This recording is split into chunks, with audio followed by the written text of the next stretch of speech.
Oke, lanjut ke pertanyaan kedua, Romo. Yuk. Mengenai Alkitab.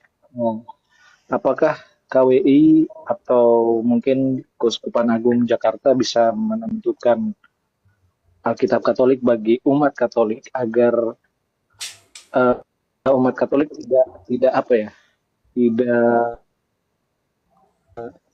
terpengaruh dengan berbagai macam tafsiran. Soalnya yang tadi Terjemahan, yang terjemahan, dibahas tadi itu kan terjemahan. banyak versi kan, Rom. Terjemahan. Banyak terjemahan. Jadi bagaimana? Mungkin Romo bisa memberi usulan buat Saya tidak bisa LCI karena saya untuk ada di bisa benua Amerika. terima kasih. Ya, saya mengerti. Kita hanya bisa menyuarakan, bisa komentar di room. Tapi keputusan terakhir ya kepada Konferensi Wali Gereja Indonesia. KWI memutuskan. Contohnya kami di sini kami pakai kitab suci berbeda. Contohnya kitab suci Katolik sangat berbeda. Kitab suci untuk belajar ya Katolik punya versi. Dan Katolik sendiri yang menerjemahkan bukan orang lain. Yerusalem, edisi Latin Amerika, Pueblo, Biblia del Pueblo, dan semuanya itu. Dan SVD punya editorial Spanyol, di Spanyol, di Spanyol, yang untuk editorial kitab-kitab suci untuk benua Amerika Selatan ini. Jadi saya tidak bisa masuk lebih ke sana selain berkomentar karena hierarkis Indonesia lah, konferensi lah yang harus memutuskan. Kita punya edisi sendiri, diterjemahkan oleh pihak Katolik dan dicetak oleh Katolik sendiri. Romo mau mengingatkan sudah jam 12 lewat, mungkin Romo mau makan siang atau? Di sini saya 11.40, lagi 20 menit. Oke, siap. Oh ya, kendala di biaya ya. Mau bilang apa kalau kendala di biaya? Sekarang ini masih pakai LAI kan? Dulu saya masih ingat bahwa masih kecil ada cetakan Arnoldus, Jansen Ende, kitab suci dulu. Saya masih ingat ketika masih kecil.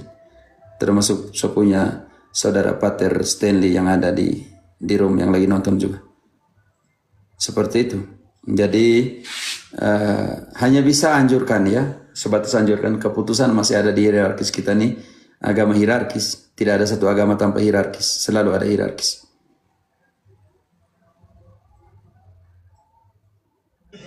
Oke, lagi 20 menit. Oke, Romo, terima kasih. Oh ya, kalian di Makassar sudah hampir jam 1 ya? 12, di Papua jam 2 pagi. Papua udah hampir jam 2. Oh ya, saya masih punya versi Arnoldus tapi terjemahan lain. Tony yang kau naik, engkau baca satu versi Arnoldus, saya suka sekali. Kalau tidak salah, itu mirip dengan versinya TB2. Versi yang lain menghilangkan posisi Paulus dari kata imam. Sedangkan TB2 mengembalikan. Nanti engkau buat komparasi antara TB1 TB2. Ayo. Engkau baca Roma 15:16. Roma 15:16. Antara TB2 dan TB1. Nanti Katolik Apostolik kita bandingkan. Okay. Dan Arnoldus punya terjemahan Arnoldus. Oke. Okay. Roma 15:16. Untuk menjadi pelayan Kristus Yesus bagi bangsa-bangsa lain sebagai imam dalam pemberitaan Injil Allah, supaya bangsa-bangsa lain dapat diterima oleh Allah sebagai persembahan yang berkenan kepadanya, yang disucikan oleh Roh Kudus. Teman-teman, kita bisa lihat membedakan ini. Kalau seandainya seorang petani membaca ini, atau seorang yang kerja di pabrik membaca ini, kata imam, dia apa yang dia pikirkan langsung?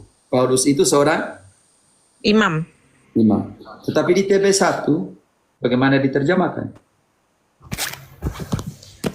TB1 15. Roma 15:16.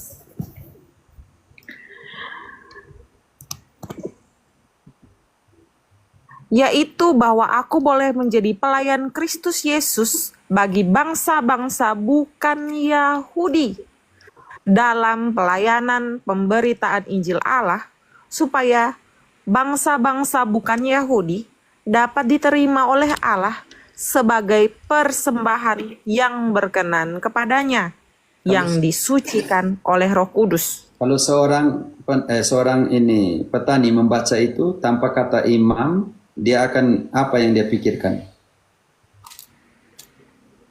Paulus bukan imam. bukan imam. Kalau di Spanyol secara jelas ya. De servir a Cristo Jesús para bien de los que no son judíos, el servicio sacerdotal, pelayanan sebagai imam. Mau bilang bagaimana lagi? Oke, servicio sacerdotal, gimana tadi?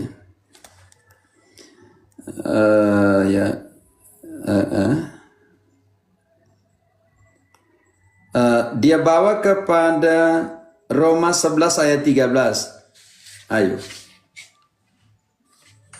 Itu TB2, Pater. Terserah mau TB apa. Coba kita Roma 11 ayat Roma 11 ayat 13. Roma 11 ayat 13. Aku berkata kepada kamu, hai bangsa-bangsa bukan Yahudi. Justru karena aku adalah rasul untuk bangsa-bangsa bukan Yahudi, aku menganggap hal itu kemuliaan pelayananku. Dalam pelayanan ini, kata pelayanan ini, itu yang dikatakan namanya pelayanan saserdotal atau pelayanan sebagai imam dalam pengertian itu. Galatia, Roma 12 ayat 1 dulu. Roma 12 ayat 1. Karena itu, saudara-saudara, oleh kemurahan Allah aku menasehati kamu, supaya kamu mempersembahkan tubuhmu sebagai persembahan yang hidup, yang kudus, dan yang berkenan kepada Allah. Itulah ibadahmu yang sejati. Oke, dalam kata persembahan ya, dalam pengertian itu. Galatia 2 ayat 8. Galatia 2 ayat 8. Sebab ia yang telah memberikan kekuatan kepada Petrus untuk menjadi rasul bagi orang-orang bersunat, ia juga telah memberikan kekuatan kepadaku untuk orang-orang yang tidak bersunat. Ini yang makanya yang tadi di dalam Roma 15:16 itu dijelaskan bahwa dua hal yang dilakukan oleh seorang imam, mewartakan sabda, dan yang kedua adalah kurban yang disucikan oleh Roh Kudus. Itu tugas seorang imam. Dan karena tugas ini, maka seorang imam dia punya dua hak. Hak dari altar dan hak dari mimbar sabda. 1 Korintus 9 ayat 13-14. Kalau seandainya di Protestan tidak ada altar, bagaimana dengan ayat ini? Tidak tahukah kamu bahwa mereka yang melayani dalam tempat kudus mendapat penghidupannya dari tempat kudus itu, dan bahwa mereka yang melayani mezbah mendapat bagian mereka dari mezbah itu? Demikian pula Tuhan telah menetapkan bahwa mereka yang memberitakan Injil harus hidup dari pemberitaan Injil itu. Bagaimana dengan Protestantisme yang tidak ada altar? Dan siapa yang melayani altar? Siapa yang melayani mezbah di dalam kitab suci? Siapa yang melayani altar di dalam kitab suci? Imam. Bagaimana dengan ayat ini 1 Korintus 9 ayat 13? Bahwa mereka yang melayani altar, yang melayani mezbah hidup dari altar itu. Bagaimana kalau di sana tidak ada imam hierarkis, imam ministerial atau imamat pelayanan atau imamat khusus? Bagaimana dengan ayat ini? Harus dihapus?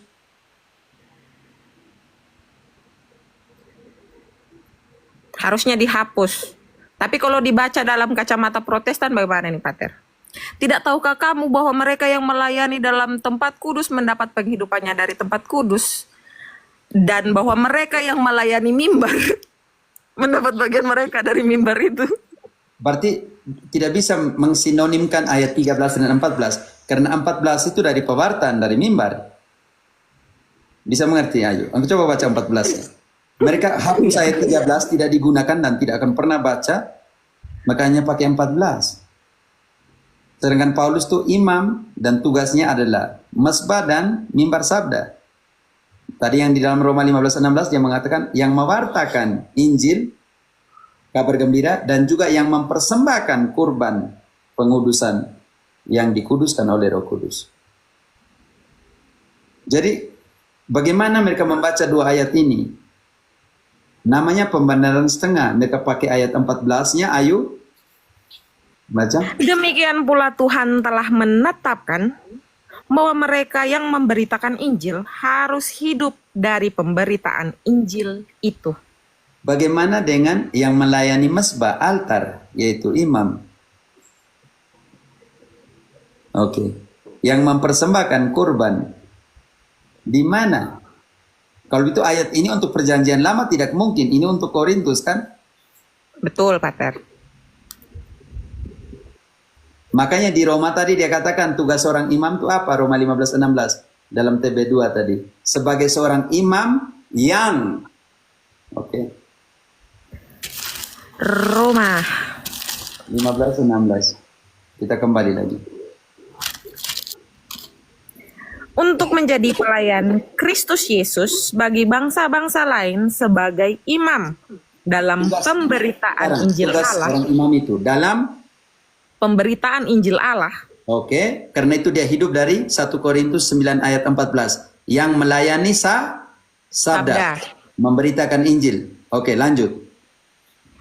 Supaya bangsa-bangsa lain dapat diterima oleh Allah sebagai persembahan yang berkenan kepadanya. Sekarang, yang bangsa-bangsa lain sebagai persembahan. Siapa yang menerima persembahan di dalam kitab suci, yang melakukan korban atau persembahan? Siapa? Imam. Imam secara biblis. Imam. Setiap hari imam dalam perjanjian lama, mengadakan persembahan di atas altar. Karena itu bangsa-bangsa lain ini dikuduskan sebagai persembahan yang dikuduskan oleh Roh Kudus. Karena itu ketika imam di dalam doa syukur agung, ketika dia mengatakan bahwa dengan Roh Kudus dia menyucikan, menguduskan persembahan itu supaya menjadi tubuh dan darah Kristus oleh kuasa Roh Kudus. Makanya di situ ditekankan itu. Maka karena tugasnya adalah pewartaan sabda dan juga korban, persembahan korban pengudusan, maka tugas imam itu. Ketika Paulus menekankan hak dan kewajiban rasul di dalam 1 Korintus 9, di dalam ayat 13-14, dia menekankan dua hal.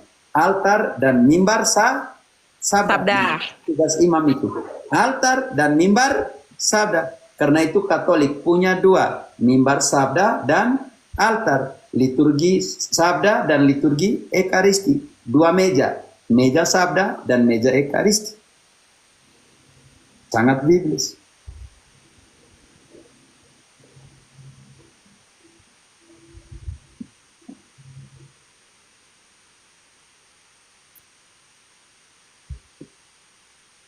Paus bagaimana? Imam. Opung Doli. Paus juga imam, tapi dia uskup, kardinal, dan pemimpin gereja.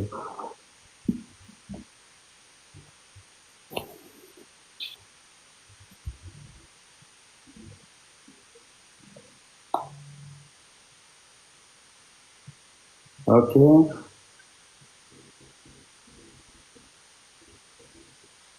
Oke, lagi 8 menit nih.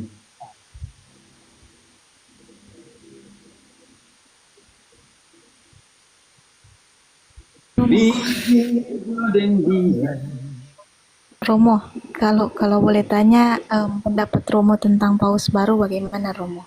Apakah nanti ada hubungannya dengan yang pernah terjadi atau bagaimana Romo? Soalnya kan pemilihan namanya Leo juga, seperti Paus Leo 10 kan? Kita kembali kepada spiritualitas Agustin ya. Dia ambil kata kunci Agustin ya, di dalam Kristus kita semua satu. Satunya di mana ini kita kembali lagi kepada Injil. Dan Agustinus punya kesetiaan kepada Roma itu. Contoh kecil di dalam konsili Kartago tadi yang kita sudah baca. Tidak ada hal yang lebih mulia ketika Roma bereaksi terhadap keputusan-keputusan konsili. Yang Kartago, yang ketika dia kata konsili Hippo dan Kartago, dia Santo Agustinus bilang begitu, mau bilang bagaimana lagi? Kesetiaan kepada Roma itu sangat kuat dari Agustinus, oke? Oke teman-teman, kalian pergi tidur sudah ya? Saya belum bisa mengatakan sekarang karena kita belum dokumennya belum ada. Dia baru hari pertama, tetapi kata kuncinya itu penting ya. Kata kuncinya saya bilang, wartakanlah Injil dengan sebuah konsep kesetiaan gereja yang setia kepada Kristus. Ini penuh pesan. Gereja yang setia kepada Kristus itu yang bagaimana? Gereja yang adalah kepenuhan dari Kristus. Efesus 1 ayat 22-23, semuanya diberikan kepada Kristus dan Kristus memberikannya kepada gereja dan gereja adalah kepenuhan Kristus. Karena itu kesetiaan kepada Kristus dalam kata-kata Paus kemarin itu adalah gereja yang setia kepada Kristus. Kenapa gereja harus setia kepada Kristus? Karena gereja adalah kepenuhan dari Kristus itu. Ayo, Efesus 1 22-23. Efesus 1, 22-23. Segala sesuatu telah diletakkannya di bawah kaki Kristus. Dan dia telah diberikannya kepada gereja sebagai kepala dari segala yang ada.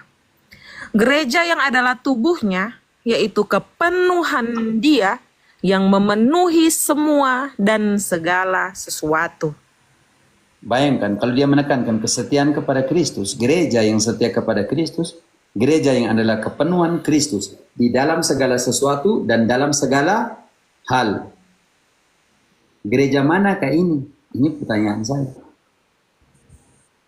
Gereja manakah ini?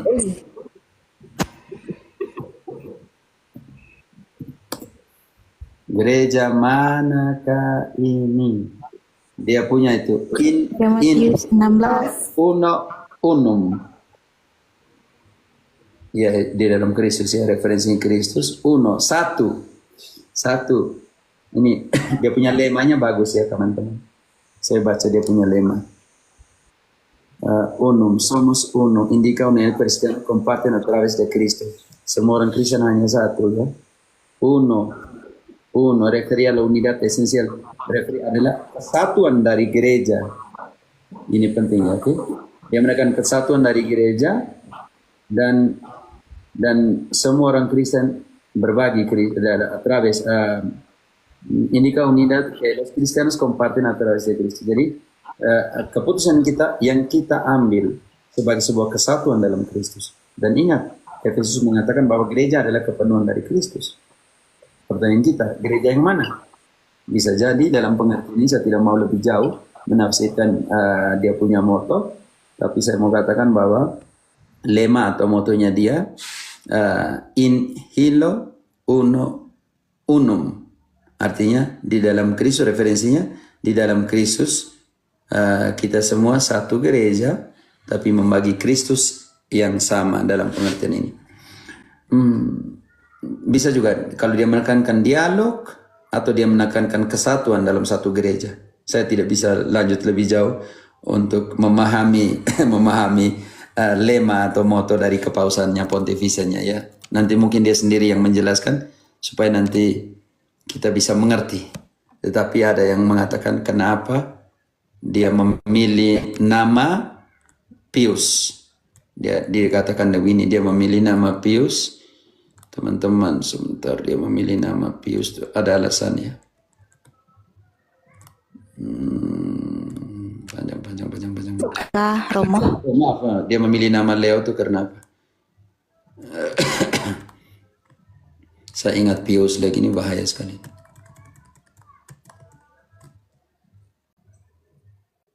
Dia bilang, el mal no prevalece, todos estamos en manos de Dios. Por lo tanto, sin miedo, unidos de la mano de Cristo, avancemos hacia adelante. Dia menekankan Kristus di sini ya. Figura acto un puente sector población. Dia sudah ada hubungan sedikit dengan polarisasi yang ada di Amerika Serikat sedikit. Dia kan seorang misionaris, makanya gereja akan meneruskan apa yang di gereja misionaris, gereja misionernya Fransiskus itu pasti, karena dia seorang misionaris, naik kuda ke gunung ketika jadi uskup dan semuanya. Oke teman-teman. Kalau engkau tanya bagaimana dengan nama Leo ini, saya tidak menghubungkan dengan 13 Leo yang lain, oke? Juga tidak mau menghubungkan dengan Leo 10 yang mengekskomunikasikan Luther dan mengeluarkan bula terhadap Protestantisme, oke? Yang di dalam Konsili Trento juga saya tidak mau kaitkan dengan itu, oke? Kita lihat ini baru hari kedua kah kalian nih. Oke teman-teman, lagi 1 menit. Kita tutup ya. Oke, pertemuan kita sama Tuhan yang menjadikan langit dan bumi. Dan oleh penumpangan tangan ini doa semua orang kudus, harapan dan perjalanan gereja bersama dengan Paus terkasih kita, Paus Leo ke-14. Kita semua diberkati, dinaungi oleh kasih Allah dan nama Bapa dan Putra dan Roh Kudus. Amin. Amin. Makasih, Pater. Terus perpustakaan tidak bisa Makasih semuanya. karena ya intelijennya ya bisa masuk perpustakaan Vatikan, tapi tidak bisa sampai ke dokumen-dokumen ofisial, tidak mungkin, tidak bisa masuk karena hanya di perpustakaan yang bagian depan. Saya tidak pernah ke sana, jadi jangan pernah tanya saya. Oke. Oke, Pater, selamat makan siang. Oke. Makan Romo. Yo semuanya. Terima kasih semua. Terima kasih Sampai Romo. berjumpa. Oke.